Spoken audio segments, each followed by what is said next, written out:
የእግዚአብሔር ቃል ግልጽ አድርጎ ነግሮናል። በእሱ ላይ ያለውን ከዚህ በፊት አንዳንዶቹ በቤተ ክርስቲያን የተማርናቸውን እናንተም እዚህ ያላችሁ በአንድ በተዘዋዋሪ መንገድ ለሰዎች ያካፈሏቸው በግል ወይ በጉባኤ ወይም ደግሞ ከሰዎች ጋርም እንደዚሁ በህብረት ሰብሰብ ብለን ስናወራ ስለ ዘመን ፍጻሜ በተመለከተ ስናወራ ጌታችን ኢየሱስ ክርስቶስ ተመልሶ እንደሚመጣ ስንነጋገር ያነሳቸውን እኔም ያነሳቸውን የእግዚአብሔር ቃል የሚለውን ዕለት ዕለት ልክ ቅዱስ ጴጥሮስ እንዳለው በዚህ ማደሪያ ሳለሁ ላነቃችሁ ይገባኛል ብሎ እንዳለው ማለት ነው። እና ቤተክርስቲያን በተለይ የሰው ዘር በሙሉ ማለት ነው፣ በተለይም ደግሞ ቤተክርስቲያን ከዛም ደግሞ ባለፈ የሰው ዘር ሁሉ በሙሉ ሊሰማው የሚገባ አንድ እውነት አለ። ቤተክርስቲያንም ያወቀችው እኔ እናንተ በቤተክርስቲያን በአካል ውስጥ ብልቶች ሆኑ ያወቅነው የተረዳነው የተቀበልነው አንድ እውነት አለ። እሱም ምንድነው? የእግዚአብሔር ልጅ ኢየሱስ ክርስቶስ ለሰው ልጆች በደልና ኃጢአት ሞትን ይቀምስ ዘንድ ወደዚህ ዓለም የዛሬ 2000 ዓመት መጥቷል። ተረት አይደለም ወንድሞች እናቶች፣ ተረት አይደለም እኮ ነው ብዬ የምለው። ተረት አይደለም፣ በምናብ የተፈጠረ ወሬ አይደለም። ለአንዳንድ ክርስቲያኖች እንደዛ እንኳን ከመሰላችሁ የጌታ መምጣቱ ጊዜ በጣም ስለዘገየ የት አለ? ዝም ብሎ ይመጣል ይመጣል ይመጣል እየተባለ በጣም ብዙ ጊዜ እኮ እንትን ተባለ። ኤርምያስ እንደው ምልህ ሌላ ነገር የላችሁም የምትሉት ምናምን ነገር ብሎ የሚል ሰው አንዳንድ ሰው አፋችን ባይናገርም ውስጣችን እንደዛ ብሎ የሚልባችሁ ሰዎች ካላችሁ በእርግጠኝነት ሌላ ቃላት ስለሌለ ነው። የእግዚአብሔር ልጅ መምጣቱ እውን ነው። ከዚህ በፊትም መጥቶ መሞቱ እውነት ነው። ከዚህም በኋላ ተመልሰው እንደሚመጣ መናገሩ እውነት ነው። የወጉት ሁሉ ያዩታል። ጌታችንም ተመልሶ ይመጣል፣ እንደተናገረው ይመጣል። አንዳንዶች ከጥላቻ የተነሳ ሲመጣ እንኳን ራሱ የት እንደሚመጣ አናቅም ይላሉ። ለምን ብለህ ስትላቸው በቃ ክርስቲያኖች ነው ማለት ነው፣ ክርስቲያኖች ነው አናቅም ይላሉ። ይመጣል ግን የት እንደሚመጣ እኔ ምንም የማውቀው ነገር የለም ይላል። መጽሐፍ ቅዱስን አላነበበም ይሄ ሰው፣ ወይ ደግሞ መጽሐፍ ቅዱስን ያነበቡ ሰዎች ሲነግሯቸውም አይረዱም። እንዴ የመጀመሪያው መምጣት ላይ የት ነበር የመጣው? የመጀመሪያው መምጣት ማለት ያው እንግዲህ ሰው ሆኖ ሲወለድ የት ነበር የመጣው? ይህንን ሪያሊቲ ካልካደ አንድ ክርስቲያን ይህንን እውነት ካልካደ የሁለተኛው መምጣትስ የት ነው የሚመጣው? ኦኬ የመጀመሪያው መምጣት የት ነበር እመጣለሁ ብሎ ያለው ጌታ? ከመወለዱ በፊት የነበሩ የብሉይ ኪዳን ቅዱሳት ነቢያት ልብ በልና አስምረ ያዝልኝ። እነዚህ ታላላቅ የብሉይ ኪዳን ነቢያት የተናገሩት ይኸውልህ በየዘመናት ውስጥ ፓዝል እንደሚገጣጠም እየተገጣጠመ እያንዳንዱ ነገር ነው እየተሰካካ ያለው። ፓዝሉ ተገጣጥሞ ሲያልቅ ምንድን ነው የሚሆነው ብለህ ካልክ የኢየሱስ ክርስቶስን መምጣት ሙሉ ያደርገዋል ማለት ነው። በደመና እስኪመጣ ድረስ አይተውታል እነ ዳንኤል በባቢሎን አውራጃ ላይ ሆነው የዛሬ 2600 ዓመት ላይ ሆኖ ዳንኤል የሰው ልጅ የሚመስል በደመና ሲመጣ አየውት ይላል።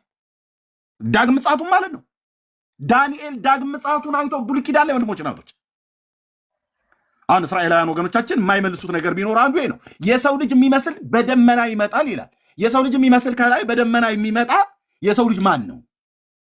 ማን ሄዷል? ኤልያስ ነው በደመና የሚመጣው? አይደለም። ሙሴ ነው በደመና የሚመጣው? በፍጹም። አብርሃም ነው በደመና የሚመጣው? እንዲህ አይነት የተስፋ ቃል የለም፣ አልተነገረም። የትኛው የብሉይ ኪዳን ነቢይ ይሆን የሚመጣው በደመና? እስቲ ቆይ እንፈልግ ከሙሴ እስከ ሚልኪያስ እስቲ ቆይ ምናልባት እንትና ሕዝቅኤል ይሆን እንዴ? የለም፣ አልተነገረለትም ለሱ። ቆይ ሕዝቅኤል አይደለም ዕንባቆም ነው የሚመስለኝ ብሎ የሚል ሌላ ቢኖር ስለ ዕንባቆም ስለዚህ ተብሎ ተነግሯል? ኧረ በፍጹም ዕንባቆም በደመና ይመጣል ተብሎ አልተጻፈም። ኦኬ ሌላኛው ደግሞ ጥግ ላይ ያለው እኔ ሀሳብ አለኝ እኔ የሚመስለኝ ሞሬታዊው ሚኪያስ ነው እሱ ነው የሚመጣው ምናምን ነገር ብሎ የሚል ለሱም ደግሞ እንዲህ ብሎ የተጻፈ የለም። ሌላኛዋ ደግሞ ከግራ በኩል እጇን አውጥታ እኔ የምልህ ያው ኤልያስ አድርጎ የለ በእሳት ሰረገላ ጌታ ወስዶት የለ እሱ ነው በደመና የሚመጣው ብላ ብትል ለእሱም እንደዚህ ተጽፎ የተጻፈ በደመና ኤልያስ ይመጣል ተብሎ አልተጻፈም። እና ይሄ ዳንኤል በደመና የሰው ልጅ የሚመስል ሲመጣ አየሁ ብሎ ያለው ታዲያ ማን ነው? ቆይ አሁን ምርመራችንን እንቀጥል። ማለት ብዙ ሄደህ ኢየሱስ ጋር ብልሃት በል እስቲ በደንብ አድምተን ብሉይ ኪዳንን እንየው ብሎ አንድ እስራኤላዊ ወንድም ወይ እህት እንደዚህ ብትናገር ኦኬ እንፈልጋ እስቲ ፍለጋችንን። ቆይ ማን ሊሆን ይችላል? የነዌ ልጅ ኢያሱ ይሆን እንዴ? ይመጣል ተብሎ ስለሱ ተጽፎ እንደዚህ መጽሐፉን ስንፈልግ የለም። ይመጣልም ተብሎ አልተባለም። ሄኖክ ነው። ሄኖክና ምናልባት ጻድቁ ኢዮብስ ሊሆን ስለሚችል ተብሎ እዛም ቢፈለግ የለም። የለም። በደመና ሄኖክ ይመጣል፣ ኢዮብም ጻድቁም ይመጣል ተብሎ የተጻፈ የለም። እና ዳንኤል ለማን የተናገረው ታዲያ? እስራኤላውያን ወገኖች መፈተሽ ያለብህ ማለት ነው። ታናክ ብሉይ ኪዳን ኦኬ። እና ታዲያ ቆይ ለማን የተናገረው? ያው ክርስቲያኖቹ ለየሽዋ ነው እያሉ ነው፣ ለኢየሱስ ነው እያሉ ነው። ኦኬ ቆይ የክርስቲያኖቹን ተው። እኛ ታናኩም እንደው ብሎ የሚለው ዳንኤል ነው የተናገረው። የሰው ልጅ የሚመስል በደመና ሲመጣ አየሁት ብሎ ያለው ማለት ነው። እና ሌላ በቃ የለም እንትና አይሆን እንዴ? ማን ሚልኪያስ ሲሆን? አይ አይደለም። እስኪ ሌላ ሞክሩ። የብሉይ ኪዳን ነቢያት ህልዳናቶን እንዴ በንጉሱ በሕዝቅያስ ዘመን ማን በኢዮስያስ ዘመን የነበረችው ሴቷ ነቢይ ወይ ዲቦራቶን? ኖ በፍጹም በደመና ይመጣሉ እነዚህ እናቶች ብሎ አልተናገረም። እና ስለማን ነው ታዲያ? ፈልጋውንም በርብር ቶራን ማለት ነው የነቢያትን ታናኩን በሙሉ መርምር፣ ይፈለግ። እስኪ ይፈለግ ምን ይሻል ይሆን? ዳንኤል ይህን ነገር ተናግሮ በቃ ጥያቄ በጥያቄ ፈጥሮብን ሄደ እንዴ? ጥሩ ነው ጥያቄ ይፍጠር እንጂ እንዴ። ሰየው እንኳንም ተናገሩ አባቶቼ ነቢያት። በደንብ ነው እንጂ አድምቀው የተናገሩት። አንተዬ አቤት የአምላኬ ቃል፣ የእግዚአብሔር ቃል እንዴት ደስ እንደሚል። ኦኬ እና ምን ይሻላል? እስኪ ፈልጉ።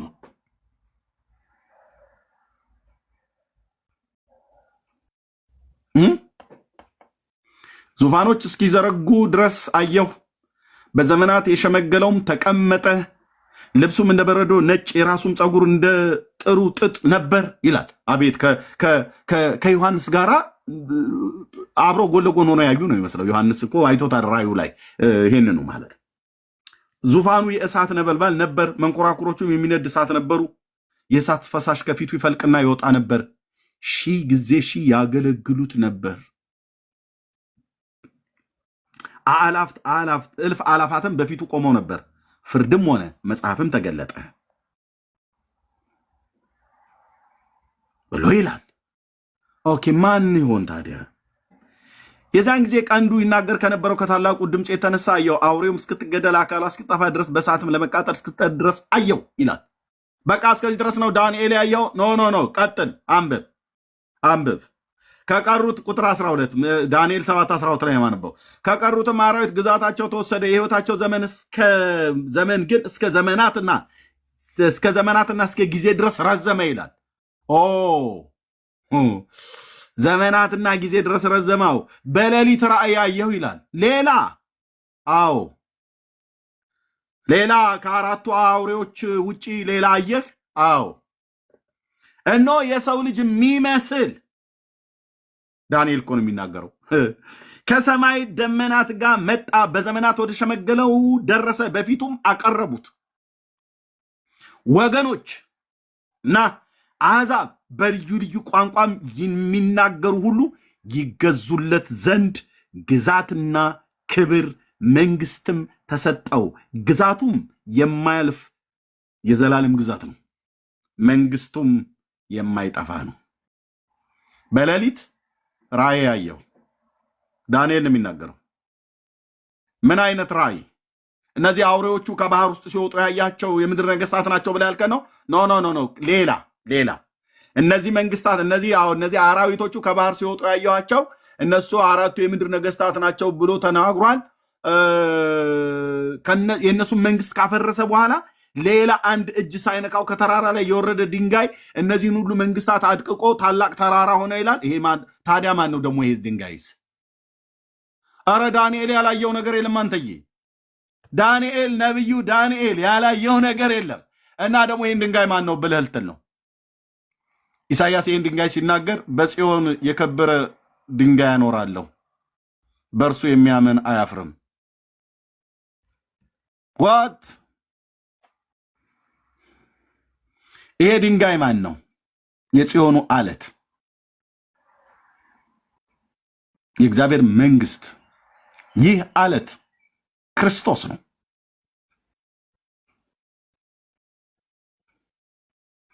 እነዚህን መንግስታት ካደቀቀ በኋላ ሌላ ራእይ ደግሞ አየሁ ይላል። በሌሊት ራእይ አየሁ። በራእይ ላይ ራእይ፣ በራእይ ላይ ራእይ፣ በራእይ ላይ ራእይ፣ በህልም ላይ ህልም ለዳንኤል በባቢሎን አውራጃ ላይ ሆኖ የዛሬ 2600 ዓመት ላይ ቆሞ የዘመኑን ፍጻሜ ፍንትው አድርጎ ከዚህ በፊት 2000 ዓመቱን የነበረበትን ከዚህ በፊት የነበረውን 2600 ዓመት ከዚህ በፊት ወደኋላ የነበረውን 2600 ዓመት አሁን እኛ እስካለንበት ብቻ አይደለም፣ እኛም አሁን ካለንበት ጌታ እስከሚመጣበት ጊዜ ድረስ ያለውን ፍንትው አድርጎ ቴሌቪዥን መስኮት ላይ የሆነ ነገር ከፍተን እንደምናየው ዳንኤል በራእይ እግዚአብሔር እንዲያሳየው ካሳየ ውስጥ አንዱ የሰው ልጅ የሚመስል ከሰማይ ደመናት ጋር ሲመጣ አየው። ኦ ጌታዬ፣ ከሰማይ ደመናት ጋር ሲመጣ አየሁ። ወገኖችና አሕዛብ በልዩ ልዩ ቋንቋም የሚናገሩ ሁሉ ይገዙለት ዘንድ ግዛትና ክብር መንግስትም ተሰጠው። ግዛቱ የማያልፍ ግዛት ነው፣ መንግስቱ የማይጠፋ መንግስት ነው ይላል። አቤት ጌታ ኢየሱስ! አቤት ጌታ ኢየሱስ! ዳንኤል ይህን ስለማን ያየው? ፈለግን በረበርን፣ የብሉይ ኪዳን ነቢያትን አየን። ለአንዳቸውም ነቢያት እንደዚህ ተመልሰው ይመጣሉ ተብሎ አልተነገረላቸውም። እራሳቸው እነዚህ ቅድም የጠራቸውን የአባቶቻችን ነቢያትና ሌሎችም ሁሉ ጭምር ይመጣል ብለው በአንድም በተዘዋዋሪ መንገድ የተናገሩ ስለማን ነው? ስለ መሲሁ ነው። ይወለዳልም ብለው የተናገሩት ስለ መሲሁ ነው።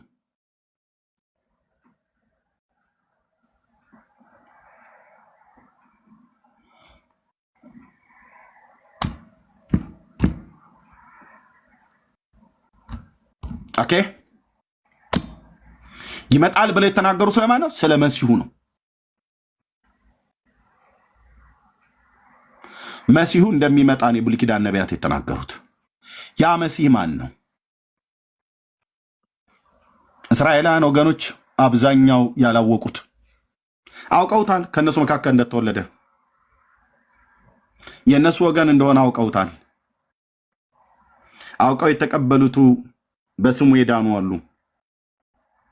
እነሱ ባያውቁትም ግን ዛሬም ጭምር የሚወዳቸው ፍቅር የሆነው ጌታ ኢየሱስ ክርስቶስን ስለሱ መምጣት ነበረ ዳንኤል ያየው ማለት ነው።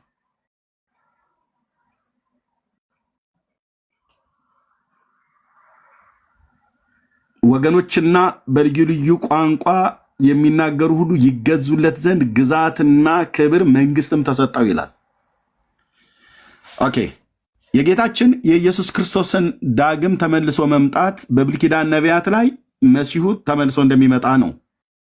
ከሞተ እንኳን በኋላ ለሰው ልጆች በደልና ኃጢአት ለመሞት እንደሚወለድ የሚወለድበትን መንደር፣ የሚወለድበትን አገር፣ የምትወልደውን ሴት፣ የሚወለድበትን ዓላማ፣ ይሞታል ላሉ የሚሞትበትንም ጭምር ዓላማ፣ ከሙታን የሚነሳል ላሉ የሚነሳበትንም ዓላማ፣ ወደ ሰማይ ያርጋል ብለውም የብሉይ ኪዳን ነቢያት አንተ እኮ በሙሉ እኮ ተናግረዋል። አዲስ ኪዳን መጽሐፍ ራሱ እንኳን ባይጻፍ የብሉይ ኪዳን ነቢያት ወንድሜ ፍንተው አድርገው እግዚአብሔር የቃሉን ፍቺ ላበራለት በደንብ ተናግረዋል። ምንድን ነው አሁን ያልተናገሩት? የብሉይ ኪዳን ነቢያት ስለ መሲሁ ምንድን ነው ያልተናገሩት? ውልደቱን አልተናገሩም? ተናግረዋል። ህይወቱን አልተናገሩም? ተናግረዋል። በህይወቱ በአንደበቱ ስህተት በሰውነቱ ግፍንን አላደረገም። አንደበቱም ተንኮል እንደማይናገር ሁሉ ጭምር አልተናገሩም? ተናግረዋል። የዋህነቱን አልተናገሩም? ተናግረዋል። የዋህ ከመሆኑ የተነሳ ነው እንደውም ንጉስሽ ትሁትና የዋህ ሆኖ በአህያይቱ ውርንጫ ወደ አንቺ ይመጣል፣ አንቺ ኢየሩሳሌም ዘምሪ የተባለላት። ኦኬ ጎሄድ ኤርሚያስ። ህይወቱን አልተናገሩም? ተናግረዋል። መከራውን አልተናገሩም? ተናግረዋል። ሞቱን አልተናገሩም? ተናግረዋል። ትንሣኤውን አልተናገሩም? በደንብ ተናግረዋል። ስል ብራዘር ከሙታን መነሳቱን አልተናገሩም? ተናግረዋል። በስሙ አይደለም እስራኤል አሕዛብ ሁሉ በስሙ ተስፋ እንደሚያደርጉ ተናግረዋል። አዎ በደንብ ተናግረዋል። የምድር አሕዛብ ሁሉ በስሙ ንስሐና የኃጢአት ይቅርታቸውን እንደሚያገኙ አልተናገሩም? ነቢያት ተናግረዋል። ምንድነው ያልተናገሩት? ዳግም ምጽአቱን እርገቱን አልተናገሩም፣ ተናግረዋል። ተመልሶ መምጣቱን አልተናገሩም፣ ተናግረዋል። በሺው ዓመት መንግስት በኢየሩሳሌም በእስራኤል እንደሚነግስ አልተናገሩም፣ ተናግረዋል። የሺው ዓመትን መንግስት አልተናገሩም፣ በደንብ ተናግረዋል፣ ተጽፏል። እሱን ላወራህ ነው የመጣሁት ወንድምዬ፣ እሱን ላወራሽ ነው እህትዬ የመጣሁት። ኮፒሊንግና ሼር ታብ አድርጉልኝ ፕሊዝ። እናንተን ኮፒሊንግና ሼር ታብ አድርጉልኝ ብዬ አለምንም ፕሊዝ። ታቡ እንኳን ራሱ አሁን 500 ምናምን ሰው አለ። ታቡ እንኳን ራሱ በቃ ገና ቫይራል እንኳን እንዲወጣ አላደረጋችሁትም። ወሬ ቢሆን ግን ይሄኔ ብዙ ነገር ታደርጋላችሁ ወንድሞች። ተናግረዋል ወንድሞች እናቶች። የብሉይ ኪዳን ነቢያት በደንብ አድምቀው ተናግረዋል። የመሲሁን ዳግም መምጣት ኦኬ፣ ተመልሶ መምጣቱን ተመልሶ ከመምጣቱ በፊት አስቀድሞ መወለዱንም ጭምር በደንብ ደምቀው አድምቀው ከዚህ ቤት እንደተነጋገሩ ተናግረዋል። እኔ የመሲሁን መምጣት የኢየሱስ ክርስቶስን መምጣት የአዲስ ኪዳን ሐዋርያት በዚህ ጉዳይ ላይ ተናገሩት የለም ወይ ብለው የሚል ሰው ቢኖር የአዲስ ኪዳን መጽሐፍትን ማንበብ ነው። ማነው የአዲስ ኪዳን ሐዋርያ ጸሐፍት ሐዋርያ የሆኑ ተመልሶ መምጣቱን ያልተናገሩ ያልጻፉ? በተለይ ቅዱስ ጳውሎስ እንደዚሁም ቅዱስ ጴጥሮስም ዮሐንስም ጭምር በራእዩ ላይ በተለይ በወንጌሉ ሁሉ ጭምር ላይ ሳይቀር ጌታችን ያስተማረውን ጽፈውታል በደንብ አድምቀው። እነዚህ ሁሉ ተናግረው የሁላችን ጌታ የሆነው ራሱ ባለቤቱ መሲሁ ምን አለ? አሁን ኢየሱስ ምን አለ? እነሱ ራሳቸው እኮ ነው የምልህ። እነሱ ራሳቸው ሐዋርያቱ ራሳቸው እንደዚሁ አንዳንድ ከእስልምና ሃይማኖትም ከሌላም ቦታ ላይ ያሉ የእኛን የክርስትናን ትምህርት የሚቃወሙ ሰዎች ምን ይላሉ? ያው ዝም ብለው ለመጽናናት ብለው ጳውሎስም ሁሉ ጭምር ሌሎችም የብሉይ ኪዳን ነቢያት ለመጽናናት ብለው ኢየሱስ ክርስቶስ ይመጣል ብለው ነው የጻፉት እንጂ ብዙም በዚህ ጉዳይ ላይ እሱ ራሱን ቢሆን ምንም ያለው ነገር የለም ይላሉ። መጽሐፍ ቅዱሳችንን ስለማታውቁት ነው፣ መጽሐፍ ቅዱስን ስለማታነቡ ነው። ጌታችን ኢየሱስ ክርስቶስ ራሱ ስለመምጣቱ ምን አለ? ሐዋርያት ውስጥ በዚህ ጉዳይ ጥያቄ ኖሯቸው ምን ብለው ጠየቁት? ሁሌ የምንጠቅሰው ጥቅስ፣ ሁሌ የምናነበው የመጽሐፍ ቅዱስ ክፍል፣ ሁሌ የምናነበው ግን አንብበን የምንዘነጋው፣ አንብበን የምንረሳው፣ በዘመኑ ላይ እየሆኑ ያሉ ምልክቶችን አዌር እንድናደርጋቸው ጌታችን ኢየሱስ ክርስቶስ ራሱ ምን አለ? ስለመምጣቱ ምን አለ? ደቀ መዛሙርቱ ይህንን ጉዳይ ሲጠይቁ ሁሌ የምናነበው የማቴዎስ ወንጌል መጽሐፍ ምዕራፍ 24 ላይ ምን ብለው ጠየቁት? የጌታ መልስ ምን ነበረ? በጌታ በኢየሱስ ክርስቶስ ስም አነበዋለሁ። ጸጋና ሰላም ይብዛላችሁ ዘግይታችሁ የመጣችሁ፣ ከዚህ በኋላ ሰላምታ አልሰጥም። ከቻላችሁ መልካም ፈቃዳችሁ ከሆነ አትለመኑ፣ ኮፒ ሊንክና ሼር ታብ አድርጉት። ያለውን የህዝብ ብዛት ያክል ኮፒ ሊንክና ሼር አይደረግም።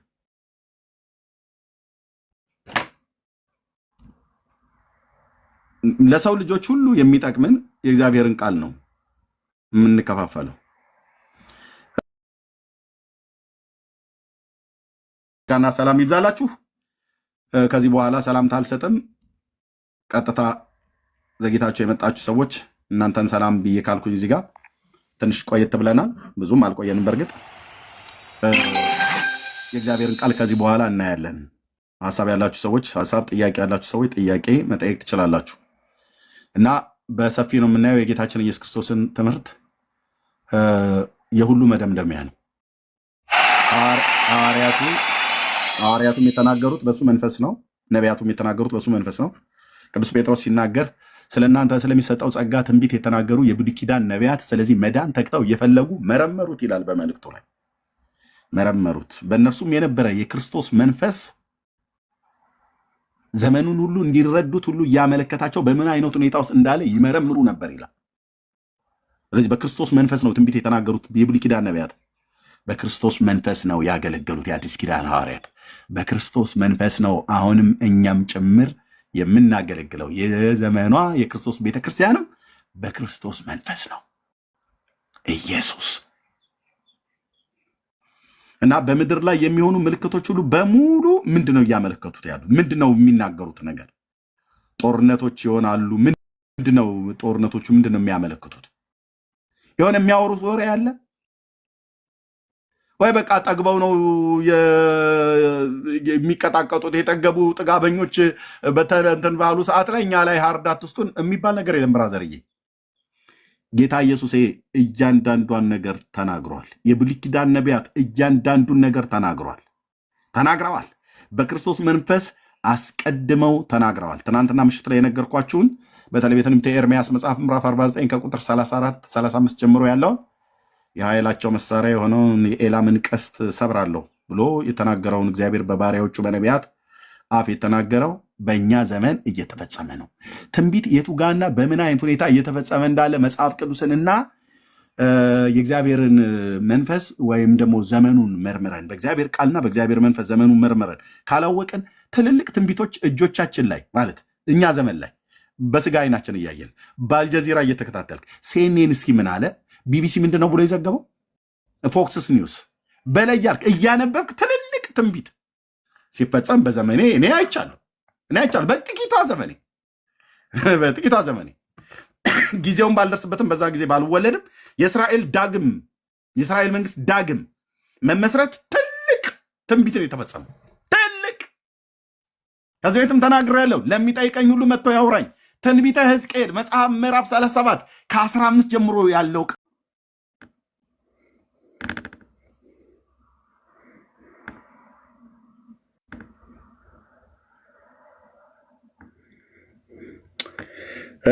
አይ እኛ ብዙ አናምንም፣ ዝም ብለህ ብዙ አታካብድ ብለህ ካልከኝ መቃብሩን ለማየት ካፈለጋችሁ ኬብሮን ሂዱና ታዩታላችሁ።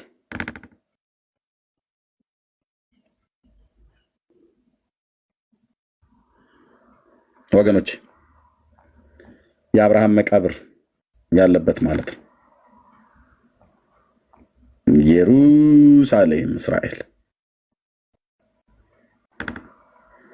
ሽማግሌውና ተነሳና አንድ አፍታ መስክርልን፣ እግዚአብሔር ይህንን ነገር ነግሮሃል ወይ ብለህ መጠየቅ እስከማንችል ድረስ ኦልሬዲ ጌታ ሰጥቶት በክብር አንቀላፍቷል። ለአብርሃም የሰጠውን ምድር ወረሱ ማለት ነው። እንደ መንግስት ሆኖ እንደ መንግስት ሳይሆን መንግስት ሆኖ ተቋቋሙ። ትልቅ ኪንግደም ሆኖ ትልቅ ኪንግደም የነ ሰሎሞንን ኪንግደም የነ ዳዊትን ኪንግደም ማን ነው ሊያቃልል የሚችል? ማን ነው ሊያቃልል የሚችል? ወንድ ነው? የሰሎሞን ኪንግደም የሚባል የለም፣ የእስራኤል መንግስት የሚባል የለም ብሎ ሊል የሚችል ሰው? ወንድሞች ናቶች፣ እግዚአብሔር ከባሪያዎቹ ጋራ የገባውን ኪዳን ለአብርሃም ፈጸመለት። የተስፋውን ቃል ማለት ነው አደረገ። ኦኬ። እንደ መንግስት ከተቋቋሙ በኋላ እንግዲህ ብዙ ዘመናት አለፉ። የአሕዛብ መንግስታትን ከጌታ ጋር ሲጣሉ ለአሕዛብ መንግስታት አሳልፎ ይሰጣቸው ነበር። የአሕዛብ መንግስታት መጥተው ይመቷቸው ነበር። መልሶ እንደገና መስፍን እያስነሳላቸው እግዚአብሔር ትርግና እያደረገላቸው ከምድራቸውም የተማረኩበት ጊዜ ነበር። ደጋግመው በምድራቸውም ላይ ሆነው ብዙ የአሕዛብ መንግስታት ለምሳሌ ፍልስጤማውያን ገዝተዋቸዋል። በዛው በምድራቸው ላይ ሳሉ ማለት ፍልስጤማውያን ገዝተዋቸዋል። እዛው ከምድራቸው ላይ ያሉ ማለት ነው። ምዳማውያን ገዝተዋቸዋል። ብዙ የአሕዛብ መንግስታት ማለት ነው። አሞናውያን ገዝተዋቸዋል።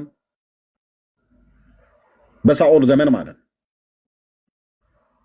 በነ ጌዲዮን ዘመን እንደዚሁ ምዳማውያን፣ በነ ሳምሶን በነ ዳዊት ዘመን ፍልስጤማውያን ገዝተዋቸዋል። በአንድም በተዘዋዋሪ መንገድ እግዚአብሔር መስፍን እያስነሳላቸው አንዴ ጌዲዮንን፣ አንዴ ባራቅን፣ አንዴ ዮፍታይን እያስነሳላቸው እግዚአብሔር ዘመነ መሳፍንት ላይ ይበድላሉ። እግዚአብሔርን ሲበድሉት የአሕዛብ መንግስታት አምጥቶ ያስጨንቃቸዋል። ከዛ ወደ እግዚአብሔር ሲመለሱ በእግዚአብሔር ከመካከላቸው አንድን ሰው ያስነሳና ልክ እንደ ግራኙ ናኦድ አይነትን ወይ እንደነ ሳምሶን አይነትን ያስነሳና እግዚአብሔር በመታደግ ይታደጋቸው። ወይ ዲቦራን አስነስቶ ይታደጋቸዋል፣ ወይ ቶላን አስነስቶ ልክ እንደዚህ እያደረገ ማለት እንደዚህ እያሉ መንግስታቸው ግን በዛው በምድራቸው ላይ ለብዙ ሺህ ዓመት የነበሩበት ያሉበትም ለዘላለምም የሚኖሩበት ምድር ነው። አስምርልኝ አስምርልኝ።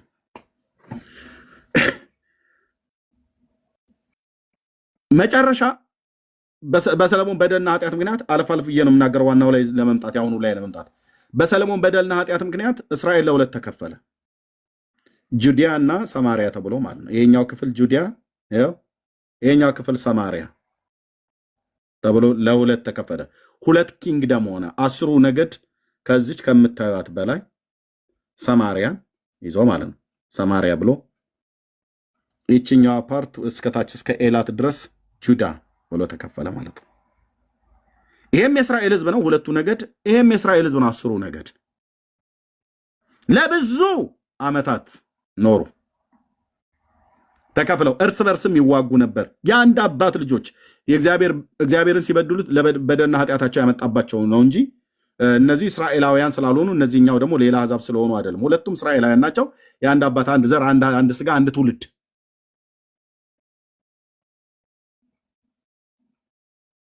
ኦኬ፣ መጽሐፍ ቅዱሳችን የሚነግረን ይሄን ነው። በነገሥት መጽሐፍት ላይ ምዕራፍ 11፣ ምዕራፍ 12፣ ምዕራፍ 13 ታነቡ። በተለይ ምዕራፍ 11 እና 12ን አንደኛ ነገሥት የሚነግረን ይሄን ነው። የእስራኤል መንግስት ለሁለት መከፈል ምክንያት ማለት ነው።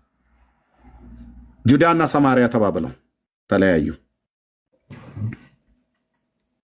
ሞዴሬተሮች ምን እያደረጋችሁ ነው? ምንም አታዩም። እኔው ራሴ ሰባኪ ራሴው ተቆጣጣሪ ይሉን የሰውን አቴንሽን ለመስረቅ ብዙዎች ያልሆነ ኮሜንት ጽፉ። ምን እንደምታደርጉት የኔ ሞዴሬተሮች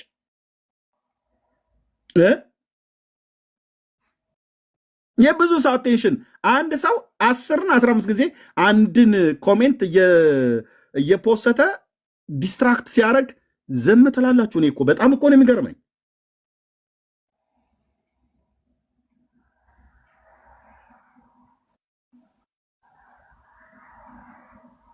ኦኬ፣ የእስራኤል መንግስት ለሁለት ከተከፈለ በኋላ ከመቼ ጀምሮ ማለት ነው? በሰለሞን ዘመነ መንግስት ነው። ሰለሞን ከሞተ በኋላ ልጁ ሮብዓም ሲነግስ በ930 ቅድመ ልደተ ክርስቶስ ለሁለት ተከፈለ። ከዛ ጊዜ ጀምሮ ሁለት መንግስት ሆነው ነው ወደ አሕዛብ የተማረኩት። የሰሜኑ እስራኤል መንግስት ኤፍሬማውያን ተብለው ይጠሩ ነበር፣ ሰማሪያ ማለት ነው። ደቡቡ ክፍል ጁዳ ተብሎ ይጠራ ነበር።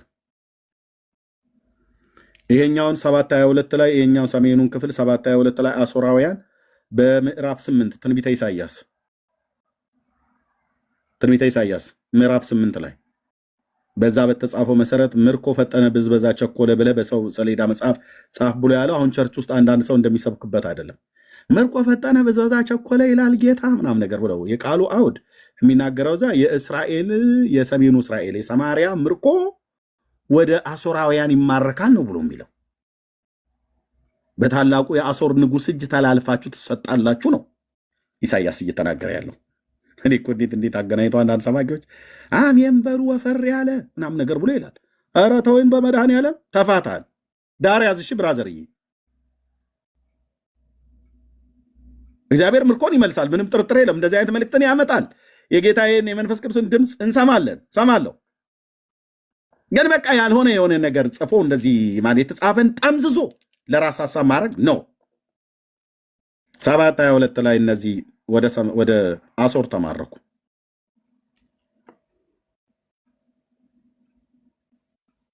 አሶር ኔነቫይ ማለት ነው። ነነዌ የጥንት አሶራውያን የአሁኑ ኩርዶች ያሉበት አሶር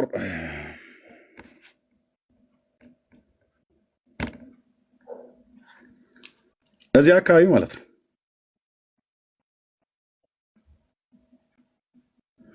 ከቱርክ ደቡባዊ ከሶሪያና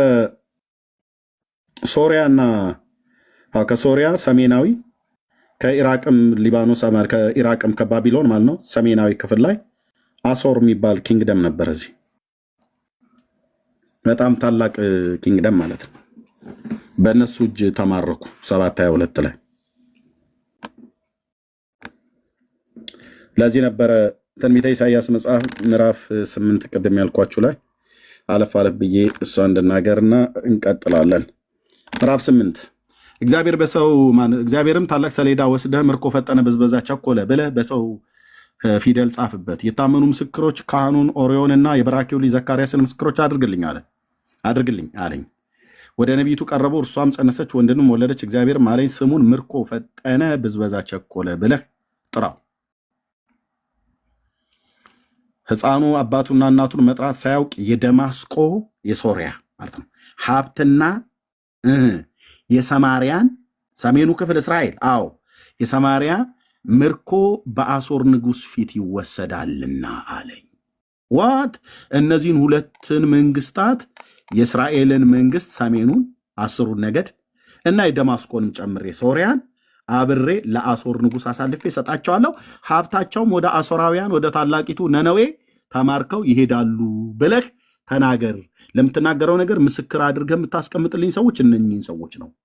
የታመኑትን ሰዎች ካህኑን ኦርዮንና የበራኪው ልጅ ዘካርያስንም ምስክሮች አድርግልኝ አለ። ስንት ሰው ያውቃቸዋል እነዚህን ካህናት? የበራኪው ልጅ ዘካርያስን ጌታ ተናግሮታል በማቴዎስ ወንጌል መጽሐፍ ምዕራፍ 23 ላይ ከጻድቁ ከአቤል ደም ጀምሮ በቤተ መቅደስ ውስጥ እስከገደላችሁት እስከ በራኪው ልጅ እስከ ዘካርያስ ደም ድረስ ብሎ ያለ እነኚህን ምስክሮች አድርግልኝ እና የሚሆነው ይሄ ነው። የደማስቆ ሀብት የሶሪያ ማለት ነው። የሰማርያንም ምርኮ ሰማርያ ሰሜኑ እስራኤል ማለት ነው። የሰማርያ ምርኮ በአሦር ንጉሥ እጅ ይወሰዳል። ስለዚህ ምርኮ ፈጠነ፣ ብዝበዛ ቸኮለ ብለህ በሰው ሰሌዳ በሰው ፊደል ጻፍልኛል። ሰማርያ እና ሶሪያ እዚህ ደማስቆ ማለት ነው። ይሄን ኪንግደም እና ይሄኛውን ኪንግደም ለአሦራውያን አሳልፌ እሰጣለሁ። ጁዳ ሁለቱ ነገድ ብንያምና ይሁዳ እነሱ እዚህ ቤተ መቅደሱ አለ፣ እግዚአብሔርን የሚፈሩ ሰዎች አሉ። ስለ ባሪያዬ ስለ ዳዊት ዘሩን እንዳያስቀር እንዳያጠፋበት እግዚአብሔር ስለ ባሪያዬ ስለ ዳዊት ብሎ እዚህ ጋር ብቻ ቀሩ ማለት ነው። ያኔ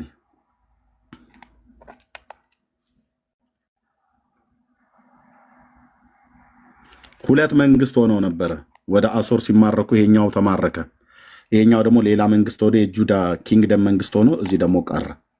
እዚህ ደግሞ ላሉት እግዚአብሔር የሰራዊት ጌታ እግዚአብሔር እንዲህ ይላል፣ ከአታላይቱ እችኛቱ ይሁዳ ታታል ነበር። ከአታላይቱ ይሁዳ ይልቅ ከዳተኛይቱ እስራኤል ጸደቀች። ሄደህ ይህንን በእስራኤል ቤት ላይ ተናገርልኝ እያለ ነቢያትን ይልቅባቸው ነበር። ጌታ ይመስገን ምናምን ነገር እያሉ ግን ጣዖትን የማምለክ አባዜ እዚህም ነበረ በዚያ ዘመን።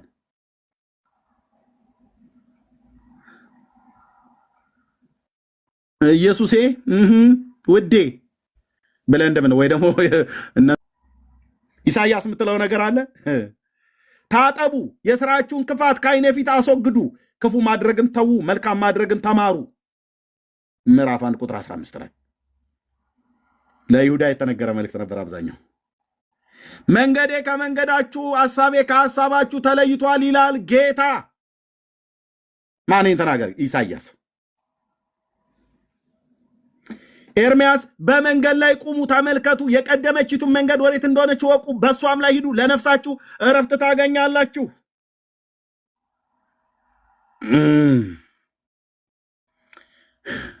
የጌታ መንገድ ቅናት፣ ጻድቃን ይሄዱባታል፣ ተላላፊዎች ግን ይወድቁባታል። ሆሴ ተናግሮ ለዚህ ለሰሜኑ ክፍል ስለ መንገድ የምን መንገድ ነው የሚያወረብን? ሕዝቅኤል ተነሱ፣ የጌታ መንገድ የቀናች አይደለችም ብላችኋል እናንተ፣ መንገዴ ግን የቀናች ነች ይላችኋል ጌታ። አቤት ግብግብ!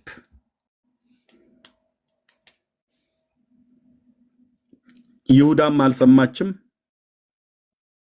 እነዚህ ሰማርያ 722 ቢሲ ማለት ነው፣ ቢፎር ክራይስት። ይሁዳ 586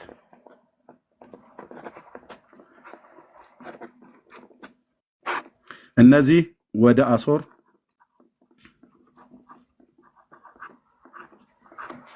እነዚህ ወደ ባቢሎን። ጌታ አስማረካቸው ማለት ነው። እዚህም የተማረከው ሕዝብ የአብርሃም ዘር ነው። እዚህም በኋላ የተማረኩት የአብርሃም ዘሮች ናቸው። ሁለት ኪንግደም ሆነው በተለያዩ ዘመናት ላይ ለሁለት ተከፍለው ወደ አሕዛብ መንግስታት ሄዱ። ያስለቅሰኛል፣ ያናድደኛል፣ ያስቆጣኛል አልኩ። ይህን ሳስብ በእግዚአብሔር ላይ አይደለም የምናደደው፣ በሰው ልጅ አለማስተዋል ላይ፣ በሰው ልጅ በራሴ አለማስተዋል ላይ። እውነቴን ነው የምልህ፣ እነሱ ይሄ ያለፈ ትውልድ ነው። በራሴ አለማስተዋል ላይ እግዚአብሔር ወይ ማስተዋል ይመልስ ብዬ እላለሁ። ታሪክ ብቻ አይደለም የምንተርከው፣ ይህ ቃል ዛሬም ይሰራልና። ይሄ ኪዳን ህዝብ ለሁለት መንግስት ተከፍሎ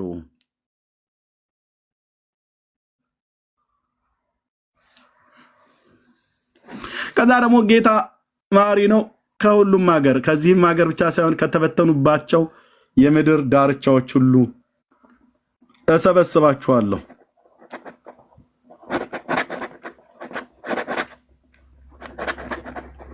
አለ። የት ነው ያለው? ኤርሚያስ ዝም ብለህ እንትን ወሬ እንዳታበዛብን ነው መባል ያለብኝ። መረጃ አምጣ፣ መረጃ አስደግፈህ ተናገር። ካልሆነ ዝም ብለህ እና የምታወራው ነገር እንዲህ አይሆን። በዚያን ቀን እንዲህ ይሆናል፣ ለአሕዛብ ምልክት ሊሆን የቆመውን የእሴይን ሥር አሕዛብ ይፈልጉታል፣ ማረፊያውም የተከበረ ይሆናል። ይሄ ስለ መሲሁ ነው። ስለ መሲሁ የእሴይ ሥር ማን ነው? አሕዛብ ይፈልጉታል የተባለው ማን ነው?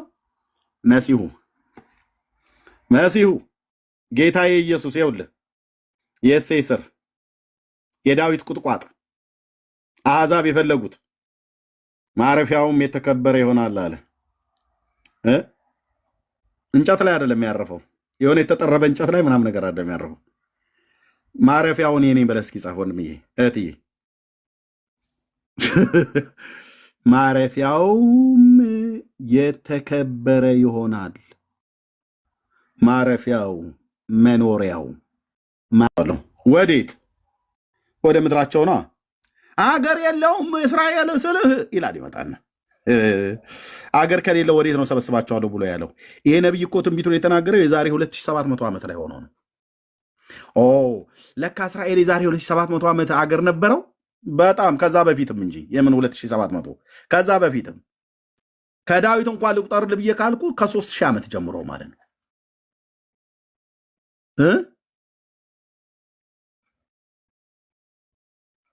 ፈቅ ብዬ ላው ላይ ልጨምርበት ብዬ ካልኩ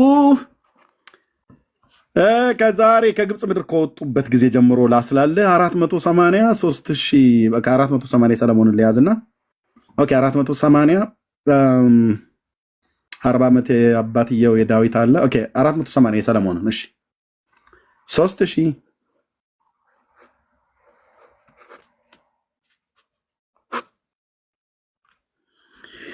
ዓመት ያህል መንግስት የሆነ አገርና ህዝብ ነው።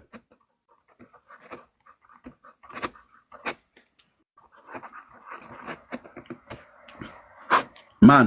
እስራኤል። አያው የእድሜውን ርቀት፣ የዘመኑን ርቀት 480 ማነው? 480 የሰለሞን ነው። ሰለሞን ከነገሰበት ወደኋላ የሚቆጠረው እስከ ግብፅ ድረስ ማለት ነው። 3000 ብዬ ያልኩትኝ ከመሲሁ ከኢየሱስ ክርስቶስ ከጌታችን ሞት 1000 ዓመት በፊት ዳዊት ነበረ። ከ1000 ዓመት በፊት ዳዊት ነበረ። ከ1000 ዓመት በኋላ መሲሁ ተገደለ በመስቀል ላይ ማለት ነው። መሲሁ ስንት ዓመት ሆነው? 2000 ከ2000 ዓመት በፊት 1000 ዓመት ወደኋላ ዳዊት ነበረ። 2000 እና 1000 ስንደምር 3000። ከ1000 ዓመት በፊት ሰለሞን ማነው? የሰለሞን ዘመንን ይዘን የዳዊትን ቀንሰን ማለት ነው 40ዋን ቀንሳታለን። 480 ብሎ የሚለው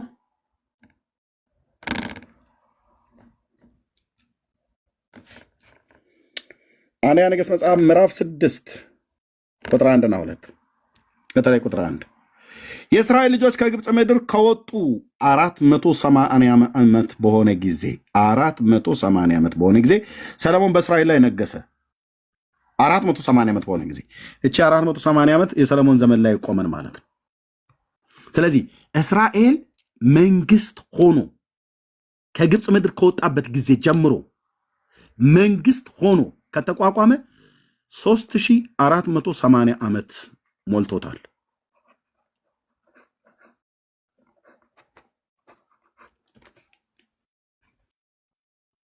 ይህንን ኪንግደም ይህንን አገርና ህዝብ ነው አገር የለውም ርስት የለውም ተብሎ ማንም ተነስቶ የሚያላግጠው ማለት ነው። የአምላኬን እግዚአብሔርን ቃል ስለማምን እኔ ማንም ተነስቶ የትኛውንም ታሪክ አምጣልኩ እጅ ላይ ብትንትን ነው የማደርገው። 3480 ዓመት መንግስትና ህዝብ ጥንታዊ ህዝብ ነው። ጥንታዊ ህዝብ ጥንታዊ ኪንግደም ነው መንግስት።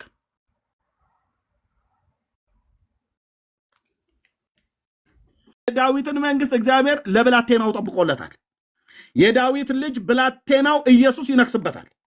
ኢየሱስ ሲመጣ ይሄንን መንግስት ሙሉ በሙሉ ይቀበላል።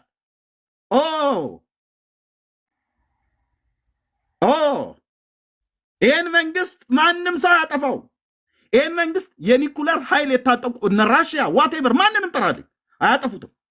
መድኃኔ ዓለም ክርስቶስ ምስክሬ ነው። አያጠፉትም። ይህን መንግስት ማንም ሰው አይሽረው። ይህንን መንግስት ማንም ሰው አድቅቆ አያጠፋውም። ይህ መንግስት በጁዳ አለ፣ በእስራኤል አለ። የፖለቲካ መንግስት አይደለም። ይሄ መንግስት መጨረሻውም መጀመሪያውም በእግዚአብሔር ነው የሚያልቀው። ዳንኤል ለካ ይህንን እያየ ነበር። ወይ ና ዳንዬ ና ዳንኤል ና ይህን መንግስት እያየ ነው እንዴ ዳንኤል የተናገርከው? አዎ ምን አለ? ኦኬ እዚህ ጋ ነው። ምን አለ?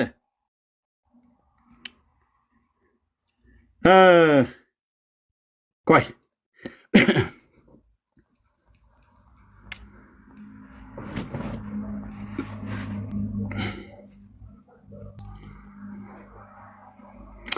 እሺ እዚህ ምዕራፍ 7 ቆይ አልፍ ብዬ እንዳነበው ማለት ነው። ቅድም ያነበኩት ማለት ነው። በሌሊት ራእይ አየሁ፣ እነሆም የሰው ልጅ የሚመስል ከሰማይ ደመናት ጋር ቀጥታ ኢየሱስ ከሰማይ ሲመጣ እያየው ነው። ዳንኤል ምዕራፍ 7 ዳንኤል ቁጥር 13 የሰው ልጅ የሚመስል ከሰማይ ደመና ጋር መጣ። እስራኤላውያን ወገኖች እቺን ክፍል ሲያዩት ይሸሸዋታል። ለምን?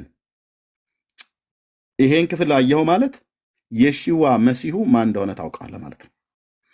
ኦኬ ከሰማይ ደመናት ጋር ሲመጣ መጣ፣ በዘመናት ወደ ሸመገለውም ደረሰ፣ ወደፊቱም አቀረቡት ካለ በኋላ ወገኖች የተባሉት ማለት ነው እስራኤላውያን፣ ከዛስ አሕዛብ ጀንታይል የተባሉ አሕዛብ በልዩ ልዩ ቋንቋም እዚህ ፕላኔት ላይ የሚናገር ሁሉ ማለት ነው የሚናገሩ ሁሉ ቻይንኛ፣ መንደርኛ ምናምን ነገር፣ እንግሊዝኛ፣ አረብኛ፣ ስፓኒሽ፣ ፖርቱጊዝ ምናምን ነገር በሙሉ ጥራ እዚህ ፕላኔት ላይ በልዩ ልዩ ቋንቋ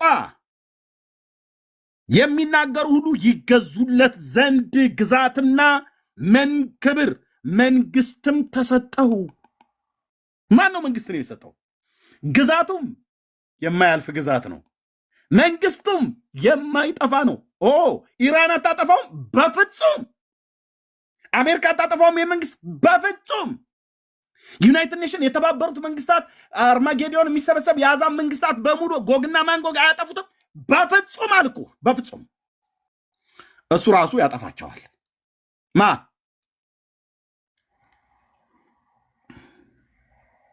የሰው ልጅ የሚመስል አላለም ስላልተወለደ የሰው ልጅ መስሎ ነው የታየው ዳንኤል ከ600 ዓመት በፊት ሲያየው የሰው ልጅ የዛሬ 2600 ዓመት ላይ ቆሞ ሳየው የሰው ልጅ ከየት ነው የሚመጣው አለ ከሰማይ ደመናት ጋር። እስራኤላውያን ወገኖቼ ከሰማይ ደመና ጋር የሚመጣ የሰው ልጅ አለ ወይ? አዎ አለ። ማን የተናገረው? ዳንኤል። ይሄ ሰው ልጅ የተባለው ማን ነው?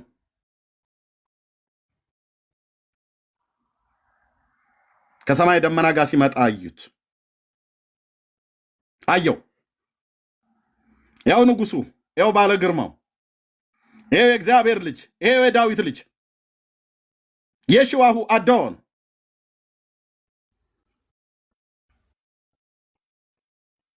ሎ ሎክ ወገኖች አሕዛብ ወገኖች የተባሉት እስራኤላውያን ናቸው። አሕዛብ እና በልዩ ልዩ ቋንቋም የሚናገሩ ይገዙለት ዘንድ ግዛትና ክብር መንግስትም ተሰጠው። ሰጪው ማን ነው? ዳንኤልና ኢሳያስ ናቸው አሁን የሚያገለግሉን። ወደ ኢሳያስ እንሄዳለን። ተያይዘን እንሄዳለን። ኢሳያስ የምትለው ነገር አለ፣ በዚህ ላይ የምትጨምረው ነገር አለ? አዎ ምን ይሄ መሲህ ሲወለድ ሕፃን ተወልዶና ወንድ ልጅም ተሰጥቶናል፣ አለቅነት በጭንቃው ላይ ይሆናል፣ ስሙም ድንቅ መካር፣ ኃያል አምላክ፣ የዘላለም አባት፣ የሰላም አለቃ ተብሎ ይጠራል ካለ በኋላ ከዛሬ ጀምሮ ይላል። ከመቼ ጀምሮ? ከዛሬ ጀምሮ እስከ ዘላለም ድረስ በፍርድና በጽድቅ ያጸናውና ይደግፈው ዘንድ በዳዊት ዙፋንና በመንግስቱ ላይ አለቅነቱ ይበዛል፣ ለሰላሙም ፍጻሜ የለውም። የእግዚአብሔር ቅናት ይህንን ያደርጋል። ኦ የኔ ጌታ ኢየሱስ ክርስቶስ ኦ የኔ ጌታ ኢየሱስ ክርስቶስ ለዘላለም ስም ይባረክ። ማን ነው ይሄ? መሲሁ ነው። መሲሁ ነው። መሲሁ ምን ይሰጠዋል? በዳዊት ዙፋንና በመንግስቱ ላይ አለቅነቱ ይበዛል ማለት ይነግሳል። የት? በዳዊት ዙፋን ላይ። የት? በምድር። በምድር። አዎ እንዴ ዛሬ ልታሳስተ ነው እንዴ ኤርሚያስ ብላችሁ ካላችሁ በምድር ነው የሚነግሰው። አዎ በምድር ነው የሚነግሰው። የዳዊት ዙፋን የዳዊት ኪንግደም የት ነበር የነበረው? ኢየሩሳሌም። ዳዊት ማለት ማን ነው? ዳዊት ማለት የእሴይ ልጅ ዳዊት ነው። የዛሬ 3000 ዓመት የነበረ ታላቅ ንጉስ፣ እዚህ ፕላኔት ላይ ካለ ኪንግደም ሁሉ የበለጠ ኪንግደም የዳዊት ልጅ እና ምን ይላል? በምድር ላይ ይነግሳል። የዳዊት ልጅ አዎ፣ መሲሁ አዎ። ማንን የተናገረው? ኤርሚያስ እና ነገራቸው። የዚህ ዘመን ትውልድ ብዙ ላያምን ስለሚችሉ ነገራቸው። እነሆ ለዳዊት ጻድቅ ቁጥቋጥ ማስነሳበት ዘመን ይመጣል ይላል እግዚአብሔር፣ እርሱም እንደ ንጉሥ ይነግሳል። ጌት እርሱም እንደ ንጉሥ ይነግሳል፣ ይከናወንለትማል። የት ነው የሚነግሰው? የት ነው የሚከናወንለት? ኤርሚያስ በምድርም ፍርድንና ጽድቅንም ያደርጋል። ኦ ማይ ጋድ! በምድር አዎ፣ በምድር ላይ ይነግሳል። አዎ፣ በምድር ላይ በፍርድ ይፈርዳል፣ በጽድቅ አዎ። አይኑ እንደምታይ አይፈርድም፣ ጆሮም እንደሚሰማ አይበይንም፣ ግን በጽድቅ ይፈርዳል። የት ሆኖ? በዳዊት ዙፋን ላይ ተቀምጦ።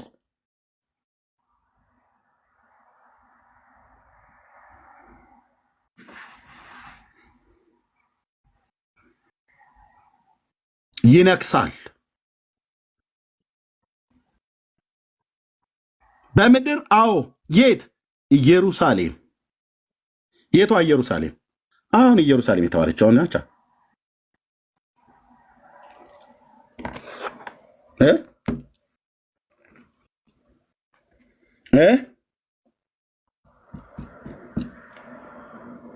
ወገኖቼ፣ ኢየሩሳሌም ማለት አሁን ያለችው ኢየሩሳሌም ማለት ነው።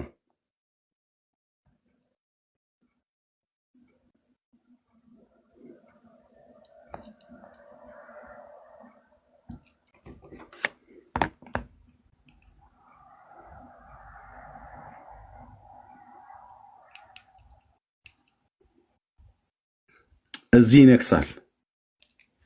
ጌታ ኢየሱስ ክርስቶስ ምስክሬ ነው። የሕያው እግዚአብሔር ወንዶችና ሴቶች ልጆች የጌታን መምጣት የምትናፍቁ ማራናታ ብላችሁ የምትሉ እዚህ ተመልሶ ኪንግደሙ የወደቀችውን የዳዊትን ድንኳን አነሳለሁ፣ ፍርስራሿ እንደገና አቆማለሁ ብሎ ያለ ጌታ ያ ኪንግደም እዚህ ይመሰረታል። ዓለም ሁሉ ያያል። የወጉት ሁሉ ያዩታል። ዓለም ሁሉ ያያል። እና ያኔ ምን ይባላል? ወደ ኢሳያስ ልውሰዳችሁና እንቀጥላለን። ያኔ እዛ በሚነግስ አለ በምድር ላይ ሲነግስ በዘመኑ ፍጻሜ የእግዚአብሔር ቤት ተራራ በተራሮች ራስ ላይ ጸንቶ ይቆማል፣ ከኮረብቶቹ ላይ ከፍ ከፍ ይላል። አሕዛብም ሁሉ ወደ እርሱ ይሰበሰባሉ። ወይት አሕዛብም ሁሉ ወደ እርሱ። ማን ነው እርሱ? ንጉሱ። ማን ነው ንጉሱ? የዳዊት ልጅ ማን ይባላል? የሽዋሁ ጌታዬ ኢየሱስ ወደ እርሱ አሕዛብ ሁሉ ወደ እርሱ ይሰበሰባሉ። ወይ ምን ሊያደርጉ ነው የሚሰበሰቡት? የዳንኤል የቅድሙን እንሂዳ ዳኒ ጋር ምዕራፍ 7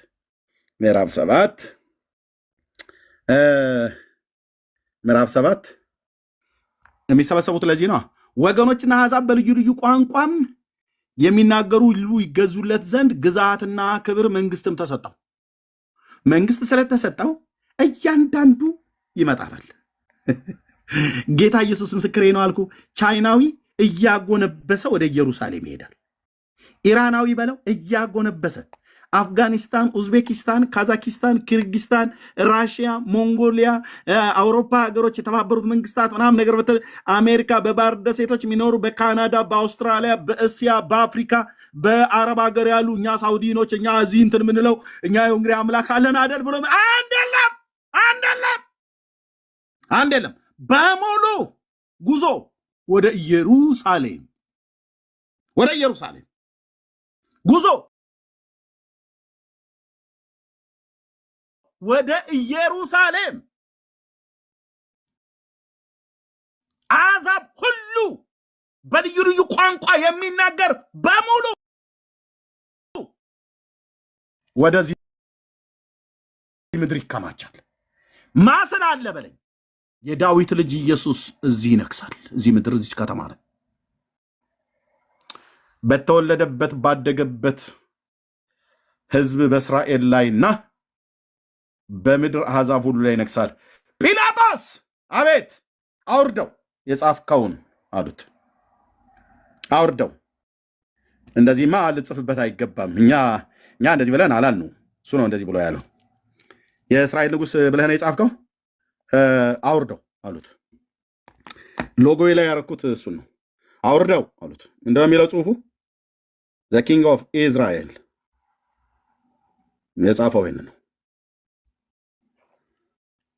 አውርደው ይሉት የጻፍኩትን ጽፌአለሁ አላቸው።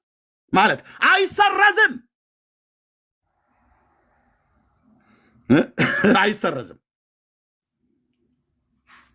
አይሰረዝም። መስቀሉ ላይ የተጻፈው የአይሁድ ንጉሥ የናዝሬቱ ኢየሱስ የሚል አይደል የጻፈው? እነሆ ንጉሳችሁ ብሎ ማለት ነው። አቃሎ ሰርዝ ሲሉ አልሰርዝም፣ አውጣ አላወጣም፣ የጻፍኩትን ጽፌአለሁ አላቸው። ሂዝ ማጀስቲ ኪንግ ኦፍ ኪንግ ነው።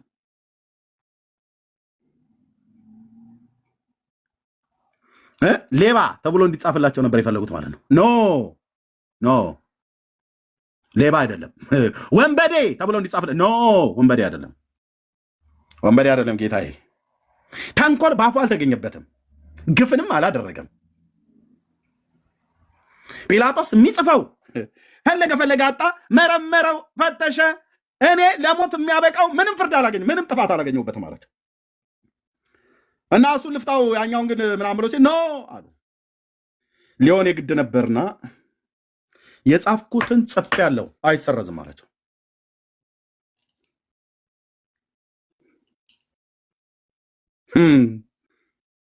ምን አለ? የጻፍኩትን ጽፌአለሁ። ግቡና አንብቡት እሺ። ዮሐንስ ወንጌል መጽሐፍ ምዕራፍ 19 ላይ ቁጥሩን አምላኬ ዮሐንስ 19 እስቲ ከቁጥር 20 ጀምሮና አንብበው እሺ። ኢየሱስ የተሰቀለበት ስፍራ ለከተማ ቅርብ ነበርና ከአይሁድ ብዙ ሰዎች ይህንን ጽሕፈት አነበቡ። በዕብራይስጥና በሮማይስጥ በግሪክ ተጽፎ ነበር፣ በሶስቱም ፊደላት። ስለዚህ የአይሁድ የካህናት አለቆች ጲላጦስን እርሱ የአይሁድ ንጉሥ ነኝ እንዳለ እንጂ የአይሁድ ንጉሥ ብለህ አትጻፍ አሉት። ኢየሱስ ምንድን ነው ያለው? የአይሁድ ንጉሥ ነኝ አላቸው። እሱ ነው ያለው እንጂ እኛ ግን አላልኑም። ንጉሥ ነው እኛ ብለን አላልኑም።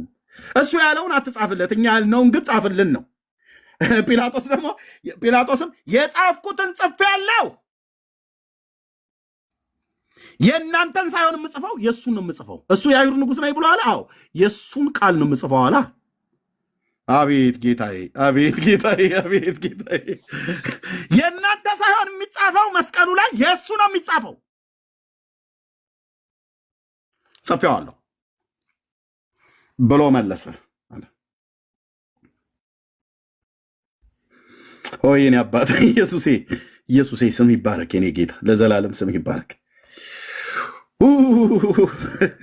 የእሱ ነው የሚጻፈው። አንተዬ የእሱ ነዋ እውነት፣ የእሱ ነው እውነት፣ እሱ ነው እውነት ተናጋሪ፣ እሱ ነው በጽድቅ የሚናገር፣ እሱ ነው ባለ ግርማው ኢየሱስ። እሱ ነው እውነት ተናጋሪ፣ እሱ ነው እውነተኛው የታመነው ምስክር እሱ ነው። እሱ የተናገረው ነው የሚጻፈው።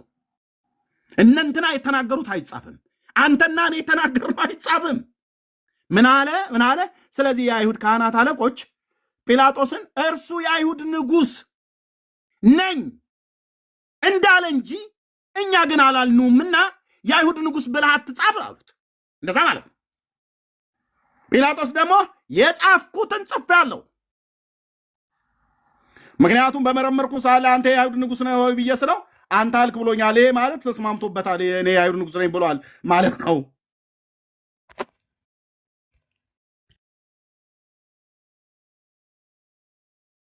ስለዚህ የእናንተ አይጻፍም፣ የእሱን ግን ጽፌአለሁ። የአይሁድ ንጉሥ ነኝ ብለዋል። በቃ የአይሁድ ንጉሥ ነኝ ብዬ እጽፈዋለሁ አላ።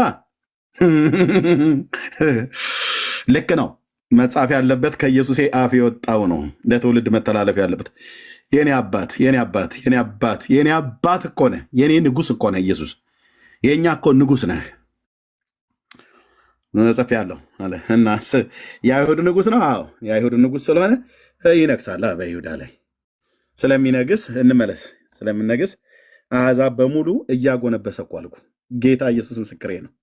አሁን ዛሬ አሁን ዳውን እስራኤል የሚል ትውልድ ሁሉ ያኔ የአንዱን አይሁድ ልብስ ይይዙታል። ብዙ አሕዛብ ሆነው ተሰብሰቡ መጥተው እግዚአብሔር ከአንተ ጋር አለ፣ እባክህ ወደ ኢየሩሳሌም ውሰደን፣ እግዚአብሔር ከእናንተ ጋር እንዳለ ሰምተናል እና ይዘው ለሰባት ይዙታል ይላል። ለሰባት ጠፍንግ አድርገው ይይዙታል። አይሁድን አሁን እንደጠላው አይደለም። በብርሃን ተፈልጎ ለመድኃኒትነት ተፈልገው ጨርቃችሁን ያዘው። የእናንተ አምላክ የእናንተን አምላክ ወሬውን ሰምተን ነበር በሩቅ ሳለ። ድሮን ስንሰርባችሁ፣ ስንረግማችሁ፣ ስናጠላላችሁ፣ ስናንቋሽሻችሁ፣ ስንገላችሁም ስናስገድላችሁም ነበር። አሁን ግን እስራኤል በውድ ይፈለጋል። ምክንያቱስ አንዱን አይሁዳዊ ሰው ይይዙታል ይላል የነቢያት መጽሐፍት። እግዚአብሔር ከነሱ ጋር እንዳለ ማለት እንዲሆናል። በዘመኑ ፍጻሜ እንዴት ደስ ይላል! በተራሮች ራስ ላይ ጸንቶ በዘመኑ ፍጻሜ እግዚአብሔር ቤት ተራራ በተራሮች ራስ ላይ ጸንቶ ይቆማል፣ ከኮረብቶችም ላይ ከፍ ከፍ ይላል። አሕዛብ ሁሉ ወደ እርሱ ይሰበሰባሉ። ማን ነው ይሄ እርሱ የተባለው?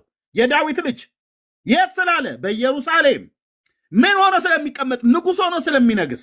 ከዚያስ ንጉሡ እዛ ስላለ ሕግ ከጽዮን የእግዚአብሔርን ቃል ከኢየሩሳሌም ይወጣልና፣ ንጉሡ በነገሰበት ሕግ ይወጣል ማለት ነው። ዓለም ሁሉ የምትተዳደርበት ሕግ ይወጣልሃል። ለዚህ ሕግ አልገዛ ብሎ የሚል የአሕዛብ መንግስታት ዝናብ አይዘንብላቸውም። ጌታ ኢየሱስ ክርስቶስ ምስክር ነው። እሱ እንደተናገረ በመቅሰፍት ሁሉ ነው የሚያልቁት። ያኔ ራስን እያከክ እኔ እኮ ያው የምልህ እኔ ማን ስለሆነ እኔ ኢየሩሳሌም ድረስ የሚሄደው ብሎ የሚል የለም። እያንዳንዱ ይመጣል። ከዛ አሕዛብ ራሳቸው ያውቃሉ። የእግዚአብሔር ቃል ከኢየሩሳሌም ይወጣልና ብዙዎች አሕዛብ ሄደው ብዙዎች በልዩ ልዩ ቋንቋ የሚናገሩ ሁሉ ይገዙለት ዘንድ ግዛትና መንግስት ተሰጠው ብሎ ያለው ዳንኤል ቅድም ያነበበው ምዕራፍ 7 ላይ። ኢሳያስ ደግሞ ብዙዎች አሕዛብ ሄደው ወዴት? ወደ ኢየሩሳሌም ሄደው ኑ ወደ እግዚአብሔር ተራራ። አቤት አቤት አቤት የኔ ጌታ፣ አቤት የኔ ጌታ፣ አቤት የኔ ጌታ። ኑ ወደ እግዚአብሔር ተራራ፣ ወደ ያዕቆብ አምላክ ቤት እንውጣ። ኑ ወደ እግዚአብሔር ተራራ። ይኸው ወንድሜ፣ ይኸው የእግዚአብሔር ተራራ፣ እግዚአብሔር ተራራ፣ የጽዮን ተራራ። እግዚአብሔር ይህን ተራራ ለዘላለም መርጦታል። ጽዮን መርጫታለሁ ብሎ ያለው ማለት ነው። የታላቁ ንጉሥ ከተማ ናት የተባለ ማለት ነው። ማን የታላቅ ንጉሥ?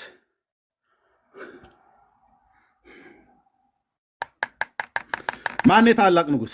አሕዛብ ሁሉ ወደ እርሱ የሚሰበሰቡት ዳዊት ጋር አልተሰበሰቡም። ዳዊት ታላቅ ንጉስ ነው በምድር ላይ ያው ኪንግደም ነበር፣ ትልቅ የኪንግደም እማይና ኪንግደም ነበር።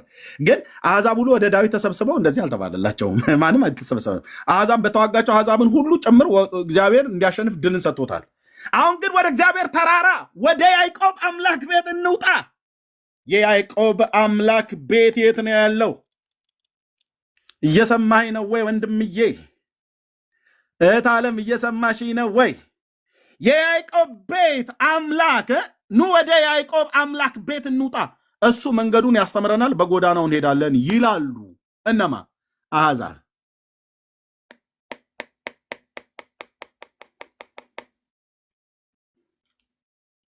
ያኔ ሲመጡ ዳንኤል ና አንተ የኛ ነቢይ፣ ጌታ እግዚአብሔር ዘመናችሁን ይባርክ፣ ደግሞ ለዘላለም የተባረካችሁ ናችሁ። እናንተ ላይ ያለ የአባቴ እግዚአብሔር መንፈስ ዛሬም ስለሚሰራ ቅዱስ ስሙ ለዘላለም የተባረከው። ምን አለ? ያኔ ወገኖችና እስራኤል፣ አሕዛብ፣ ኔሽን በልዩ ልዩ ቋንቋም የሚናገሩ ሁሉ በአረብኛ፣ በአማርኛ፣ በእንግሊዝኛ፣ በፖርቹጊዝ፣ በመንደሪን፣ በተለያዩ ጥሯቸው፣ በአረብ ሀገራት ያሉ በሩሲኛ፣ በጃፓንኛ ጥራ። እዚህ ፕላኔት ላይ በባህር ውስጥ ሁሉ እንደዚህ ዙም አድርገህ የምታያት ጥንጥዬ የሚጢጥዬ ደሴት ምናምን ነገር ማለት እዛ ውስጥ ሁሉ የሚኖሩ እየተፈለጉ ማለት ነው። በአትላንቲክ ኦሽን ላይ ዙም ስታደርጋት ጠብታ ሆና የምትታይ ደሴት እዛም የሚኖሩ በላቲን አሜሪካ ያሉ፣ በአሜሪካ በካናዳ፣ በአውሮፓ፣ በአውስትራሊያ፣ በባህር ደሴቶች፣ በእስያ፣ በአፍሪካ፣ በመካከለኛው ምስራቅ፣ በአረብ በሙሉ ዙም እያደረክ የምታየው ሁሉ ቲንቱም ቲምቲ ምናምን ነገር ብለው የሚሉ ቋንቋቸውን የማናቃቸው ሁሉ በሙሉ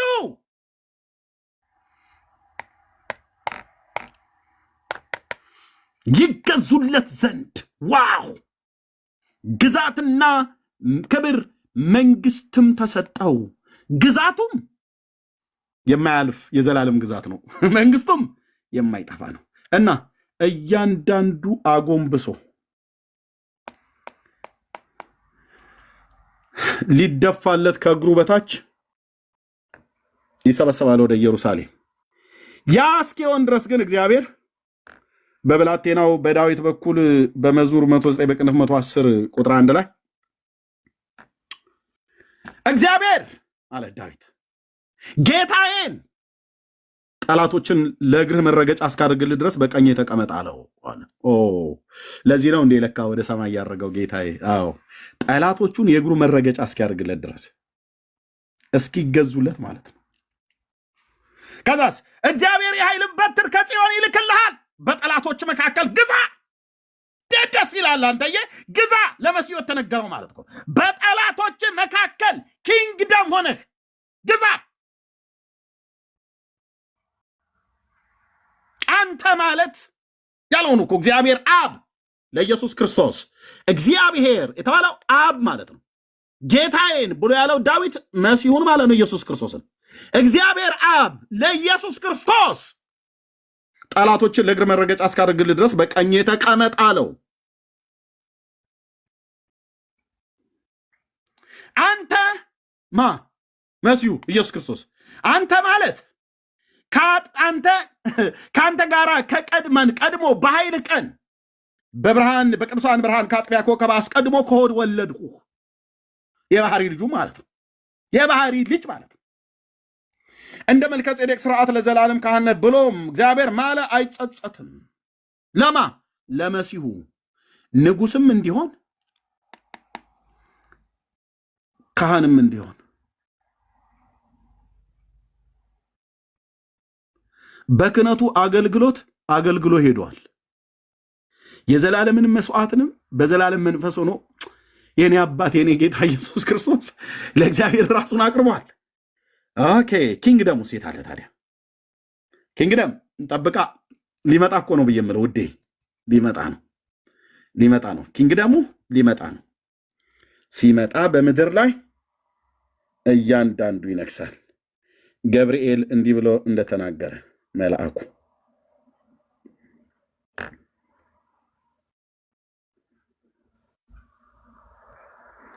እንዲህ ብሎ እንደተናገረ እነሆ ትጸንሻለሽ፣ ወንድ ልጅንም ትወልጃለሽ፣ ስሙንም ኢየሱስ ትይዋለሽ። እርሱም ታላቅ ማጅስቲ ማለት ነው ይሆናል። ታላቅ የልዑል ልጅ ይባላል። ጌታ አምላክም የአባቱን የዳዊትን ዙፋን ይሰጠዋል አለ። እንዴ ቅዱስ ገብርኤል ምንድን ነው? እንዴት ነው ማለት የዳዊት ዙፋን የሚባለው ምንድን ነው? ያ ቅድም ሁለተኛ ዜና መጽሐፍ ምዕራፍ 13 ቁጥር 5 እና 8 ላይ ያነበብነው ነው። እግዚአብሔር ለዳዊትና ለዘሩ ለዘላለም በጨው ቃል ኪዳን እንዲሆን መንግስትን ለዳዊትና ለልጆቹ እንደሰጠ አታውቁምን? ማለት ለዳዊት መንግስትን ራሱ ሰጥቶ ራሱ ተመልሶ በዳዊት መንግስት ላይ እንዲነግስ ሰጪው ራሱ ወራሹም ራሱ እንዲሆን ማለት ነው። ሁሉ በሁሉ ይሆን ዘንድ። ወይኔ ወይኔ ጌታ ስም ይባረክ። ገብርኤል ምን ይላል መልአኩ? እርሱ ታላቅ ይሆናል፣ የልዑል ልጅ ይባላል። ጌታ አምላክም የአባቱን የዳዊትን ዙፋን ይሰጠዋል። ከዛስ በያዕቆብ ቤትም ላይ ለዘላለም ይነግሳል፣ ለመንግስቱም መጨረሻ የለውም።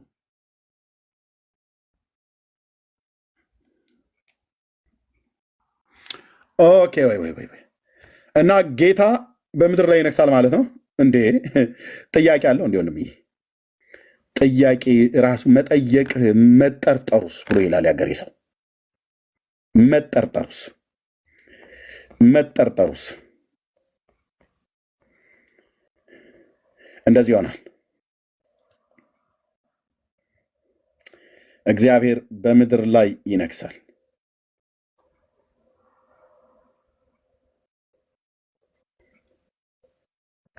መጠርጠሩስ ወንድሞች ናቶች። ኦኬ ይህንን ኪንግደም እግዚአብሔር ለእስራኤል መንግስት ሰጥቶ ነው የሄደው። ልብ በልና ያዝልኝ። አንደኛ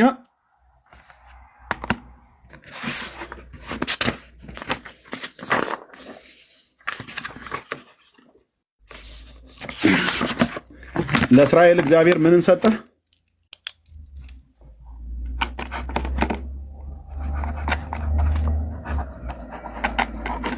ለእስራኤል ምንን ሰጠ?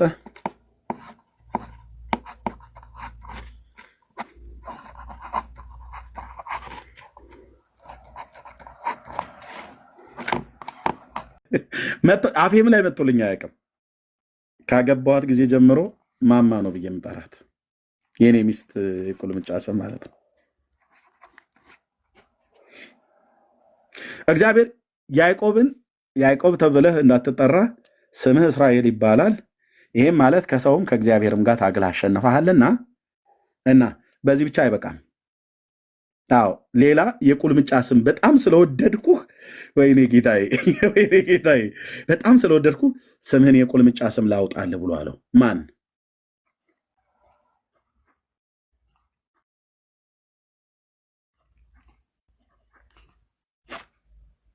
ይሽሩን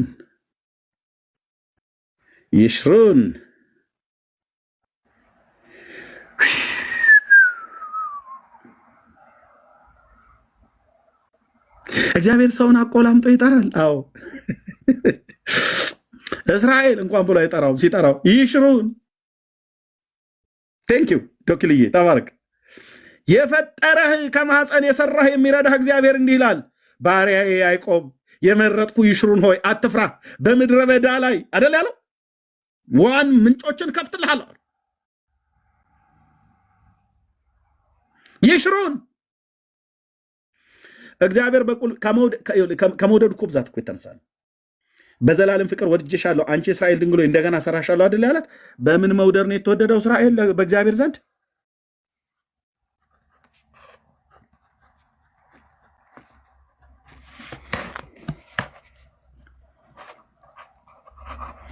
አምጡላቸው ከኤርምያስ መጽሐፍት ላይ በዘላለም ፍቅር ማለት ዘላለም ማለት የተወሰኑ ወራቶች ዓመታት ማለት ነው። ጌታ ዘላለም ማለት ሰዓት፣ ቀን፣ ሳምንታት፣ ወራት፣ ዓመታት የማይቆጠሩበት ማለት ነው።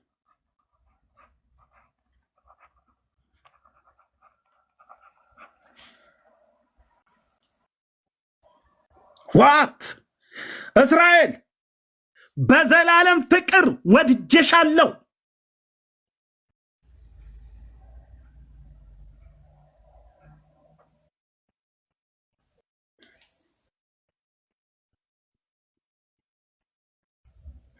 በዘላለም ፍቅር መውደድ ብቻ አይደለም። ቲቶ ተሚ ቴንክ ተባረክ። በዘላለም መድኃኒት ያድነዋል ይላል። ስለዚህ እናንተ ለዘላለም አታፍሩም፣ አትዋረዱም። ኢሳያስ 45 ይሄኛው ኤርሚያስ ላይ ነው ያለው። እኔ ጥቅሱን እየጠቀስኩ እያመጣሁ እንትን እንዳለው ሄዱን አምጡላቸው። በዘላለም ፍቅር ወድጄሻለሁ።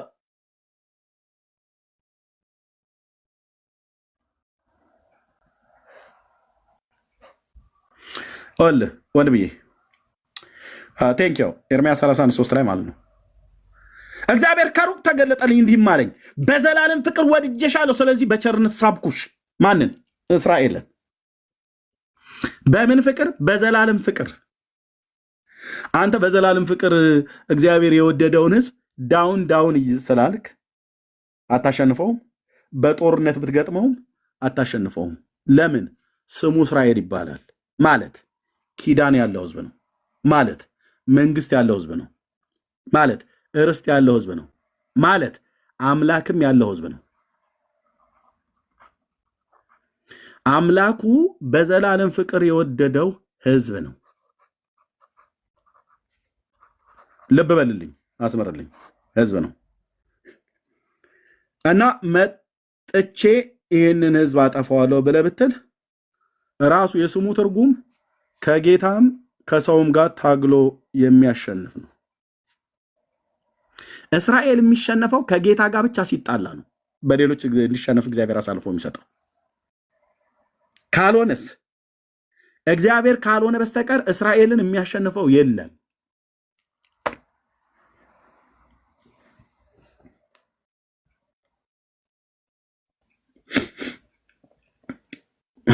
ዜማ ሂጅና ሞክሪያቸው እንጂ ሂጅና አሁን ሞክሪያቸው።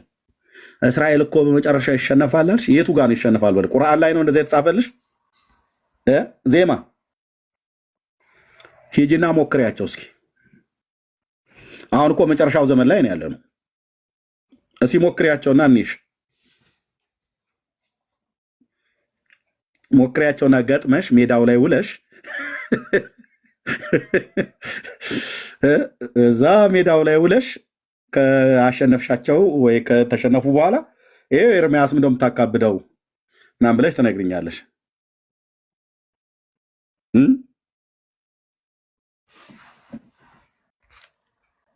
እስራኤልን የሚያሸንፈው ጌታ፣ ወንድሞች እናቶቼ፣ እስራኤልን የሚያሸንፈው ጌታ ብቻ ነው። እሱንም ከእሱ ጋር ከተጣሉ ለጠላቶቻቸው አሳልፎ ይሰጣቸዋል። ከዛስ ውጭ የለም።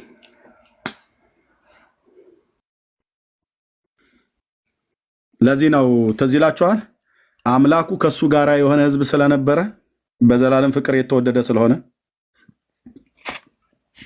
ዘውታቸው ዘኍልቍ መጽሐፍ ምዕራፍ 23 ላይ አቤት ጌታ፣ አቤት ጌታ፣ አቤት ጌታ፣ አቤት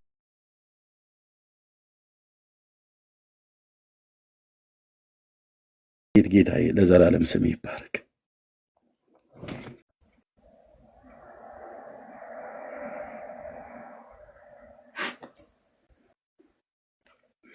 ዘኍልቍ መጽሐፍ ላይ በለዓም የተናገረውን ቃል ነው።